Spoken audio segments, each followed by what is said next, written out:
Welcome to the first episode of The Art Colony, a podcast about art and art history in Provincetown. My name is Gaston Lacombe. Provincetown is known as the oldest continuous art colony in the US, and that will be the main focus of this podcast. But today, in this introductory episode, I want to cover the basics. What, when, and who. So first of all, what is Provincetown? Some of you might not be familiar. Well, it's a small town at the very end of Cape Cod in the state of Massachusetts in the United States. We have a population of about 3,000 people year-round. And I say year-round because it's a very seasonal community. In the summer, these numbers go way up in the 30, 40, 50,000, depending on the week. But year-round, we are approximately 3,000 people living in this small town. Provincetown is located on the land of the Nausetts and Wampanoag people, and in the early 1600s, European colonists arrived. One of the foundational stories about Provincetown is the arrival of the Mayflower here. If you know the story of the Mayflower, which was an immigrant ship from England, you probably are saying, well, it went to Plymouth, not to Provincetown. Okay, you're right, but it first stopped in Provincetown Harbor, what is now Provincetown Harbor, for 6 weeks. And while they were here, they figured themselves out and eventually moved across Cape Cod Bay to what is now Plymouth. But in Provincetown, we call ourselves the first landing place of the Pilgrims, and it's part of our history here. And then after that, after the European colonists arrived, it became a fishing settlement and then a village. And then it grew into a booming town in the whaling era. That's back when they were hunting whales for fuel. They needed the whale oil to light these lamps all over the country. So Provincetown was a major center of the whaling industry. And during this time, also, a lot of fishermen of Portuguese origin moved to Provincetown. They were working with the whaling industry, and they moved here and became a very large part of this town. And still today, Provincetown has a strong Portuguese heritage. And this was the way of life in Provincetown until about the 1870s, when things started to decline with the whaling industry. They had pretty much killed all the whales, and also they had found oil in the ground then, petroleum. So they didn't need oil from whales anymore. So things started to decline here, and at that point, Provincetown and its inhabitants tried to find ways to reinvent themselves. And that's when we get to the art part, the art colony part. In 1873, a railroad line was extended all the way to Provincetown, and that started to bring some visitors from outside the area. And Provincetown was seen as very exotic. It was far away at the very end of Cape Cod, probably as far as you could go back then on the US East Coast. It had this population of fishermen and Portuguese families. It was in the middle of the ocean, surrounded by dunes. It was interesting. A few tourists started coming. The first recorded instance we have of an artist coming to Provincetown was in 1875, when an artist called Marcus Waterman, who was based in Providence, came to Provincetown to paint the dunes. He was known as an Orientalist, so he liked to paint scenes from the Middle East, the Arab world. And of course, going all the way to the Sahara Desert was far away, expensive, and time-consuming. So he would come here and paint in the dunes and then incorporate his Orientalist scenes in the dunes here. That's the first instance we know of an artist coming here. But of course, they kept on coming. They kept on showing up. But when we talk about the Provincetown Art Colony, the real start date is 1899. And that's when we get to why is Provincetown important? Why is this art colony important? So first of all, let's define what an art colony is. An art colony is a place where artists come together to work together, show together, and just spend time together. And they started in the late 1800s in Europe. Now, if we think of painting until about the mid-1800s, most of what was going on was very academic. Painters were working in studios with models, working on historical scenes, mythological scenes, pictures of royalty and aristocracy. They were not really going out and painting nature. That only really started in the late 1800s with the Impressionists, who were active in France in the 1860s, 70s, and 80s. And they were going out of the studio. They were going out to paint nature. They were going out to paint people in nature, paint people working outside. And they were doing this in a different way. They were not looking for perfect scenes. They were not looking for ideal situations. They were just painting fast. They were painting in nature, catching the light moving around on the landscape. And that became very popular, and people wanted to learn how to paint like that. So they would gather around these masters to learn how to paint from them. And in Europe, in the late 1800s, you had these little villages where artists would get together and learn from an important painter. And in time, an art school was developed, and maybe some inns were opened, and maybe a restaurant was opened, maybe a museum was opened, and it became an art colony. And that trend came to the US also in the late 1800s. And Charles Hawthorne was living in the New York area where there were a few areas where artists were getting together. But in 1899, he came to Provincetown and established the Cape Cod School of Art. Now, I have a lot of questions about this because that's what all the history books say. Charles Hawthorne, age 28, comes to Provincetown, opens the Cape Cod School of Art. Okay, well, how did he know to come here? Who told him to come here? Did he come in the past? Did he already have connections here? I don't know. And then what did he do? He arrived with a dozen students and they just said, we want a space for a school. Maybe this is something we'll be able to find out during this podcast because the information is not complete at this moment for me. But I have a lot of questions. But the art colony in Provincetown starts with the Cape Cod School of Art in 1899 and Charles Hawthorne. And then in 1900, another artist called Edwin Ambrose Webster also founded his art school here in Provincetown. So the trend was taken off. This art colony was taking off. But I want to step back a couple years to talk about why there was fertile ground here in Provincetown for an art colony. In 1898, November 26th, 1898, there was a massive storm that hit the East Coast and caused great devastation in the area. It's called the Portland Gale. And it's not named after the city in Maine. It's named after a passenger ship called the SS Portland that sank off the coast of Cape Cod during the storm, killing 191 people. And when the storm hit Provincetown, it completely destroyed the fishing industry.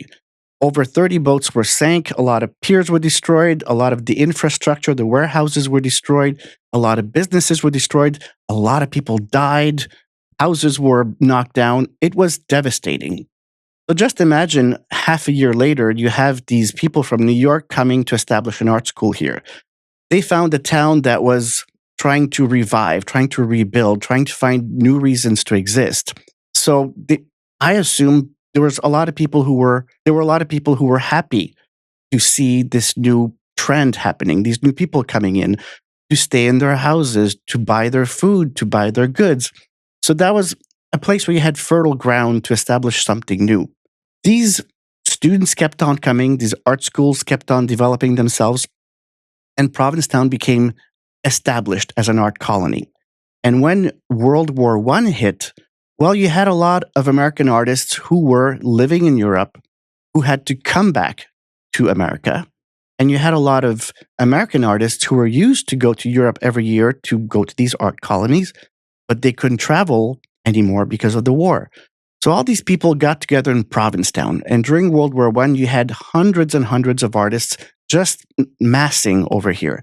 And in 1916, the Boston Globe even declared Provincetown the largest art colony in the world. And it was not just artists, it was also writers, playwrights, poets, actors. And because of this, Provincetown is also known as the birthplace of the American theater. Eugene O'Neill was here with a lot of other actors and writers and playwrights, and he put on some plays here, and it's seen as the origin of the American theater. This is not to say that there was no theater in the US before that, but it was more like in the Shakespearean tradition. After Eugene O'Neill, plays were written in plain American English. They were about everyday scenes. They were about blue-collar workers. And nowadays, that sounds very normal to us. But back then, that was revolutionary. And that started here in Provincetown, the birthplace of American theater. So within 2 decades, Provincetown was already a thriving art colony and having a lot of influence. But in reality, it was just a small, ramshackle town where you had a mix of Portuguese families, fishermen, sailors on leave, New York bohemians, artists, intellectuals, writers, all together mixing, interacting, feuding, making friends, falling in love. There was a great synergy between the artists and the local community. It wasn't like this art colony was a separate part of town and nobody was interacting. No, the artists were staying in the houses of the local inhabitants. They were sharing dinners with them. The local fishermen were posing for the painters. The actors included in the plays, they included both people from New York and locals. There was a great synergy between the artists and the community. This colony attracted a lot of people who were coming here to reinvent themselves, to try something new, to sort of get away from the everyday. Because, again, as I said earlier, Provincetown back then was as far as you could go on the east coast of the US. So they were coming here to, disappear, to shed conventions, to reinvent themselves, try something new. And that means that a lot of queer people ended up coming along with these artists and actors and writers to Provincetown. They were coming here because they could get away. They could come here and turn their back on the rest of the US and be a different person. And they knew that when they came here, they would find other people like them. So from the early 1900s, you had a queer community already meeting here in Provincetown. It became a gathering place. And that just kept on growing to the point that today, Provincetown is likely the queerest place on earth. We have a very large year-round queer population. It's really hard to get exact numbers. If I look on the internet, I find anything from 10% to 80% of the population. So it's somewhere in between there. I guess it's safe to say that it's a very high number. Maybe even the majority of town is from the queer community. And Provincetown is also one of the main queer vacation destinations worldwide. It's a very popular place for queer people to come on vacation. And because of this, we also have still today a large queer artist community. And they know they can come here and they can work safely. They can work without prejudice and without censorship. And they can find an audience here. So it's very unique about Provincetown. So all through the 20th century, artists were meeting here, and they still are meeting now. But if you think of all the big names of American art in the 20th century, well, they were pretty much all here. If you say, for example, Mark Rothko, well, yes, he was here.